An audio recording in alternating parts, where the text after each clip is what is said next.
एक दिन एक ऊंट और उसका बच्चा बातें कर रहे थे। बातों बातों में ऊंट के बच्चे ने उससे पूछा, पिताजी हम बहुत दिनों से बातें सोच रहे, क्या मैं आपसे उनके बारे में पूछ सकता हूँ? ऊंट बोला, हाँ हाँ बेटा जरूर पूछो, मुझसे बन पड़ेगा तो मैं जवाब जरूर दूंगा। हम ऊँटों के पीठ पर कुबड़ क्यों होता है पिताजी? ऊंट के बच्चे ने पूछा। ऊंट बोला, बेटा हम रेगिस्तान में रहने वाले जीव हैं। हमारे पीठ में कुबड़ इसलिए हैं ताकि हम इसमें पानी जमा करके रख सके। इससे हम कई कई दिनों तक बिना पानी के रह सकते हैं। अच्छा, और हमारे पैर इतने लंबे और पंजे गोलाकार क्यों हैं? ऊंट के बच्चे ने दूसरा प्रश्न पूछा। जैसा मैं तुम्हें बता चुका हूँ कि हम रेगिस्तानी जीव हैं। यहाँ की भूमि रेतीली होती है और हमें इस रेतीली भूमि में चलना पड़ता है। लंबे पैर और गोलाकार पंजे के कारण हमें रेत में चलने में सहूलियत होती है।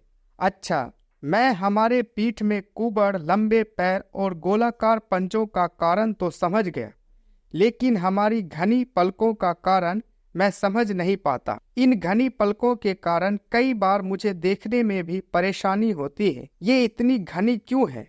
ऊंट का बच्चा बोला, बेटे ये पलकें हमारी आंखों की रक्षा कवच है। ये रेगिस्तान की धूल से हमारी आंखों की रक्षा करती है।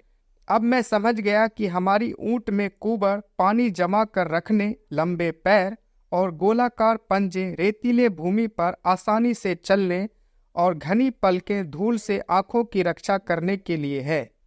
ऐसे में हमें तो रेगिस्तान में होना चाहिए ना पिताजी, फिर हम लोग इस चिड़ियाघर में क्या कर रहे हैं? मोरल ऑफ द स्टोरी ये है कि प्राप्त ज्ञान, हुनर और प्रतिभा तभी उपयोगी है जब आप सही जगह पर हैं, अन्यथा सब व्यर्थ है। कई लोग प्रतिभावान होते हुए भी जीवन में सफल नहीं हो पाते क्योंकि वो सही जगह, सही क्षेत्र पर अपनी प्रतिभा का इस्तेमाल नहीं करते और अपनी प्रतिभा को व्यर्थ जाने देते हैं। अपनी प्रतिभा को कभी भी व्यर्थ जाने मत दें।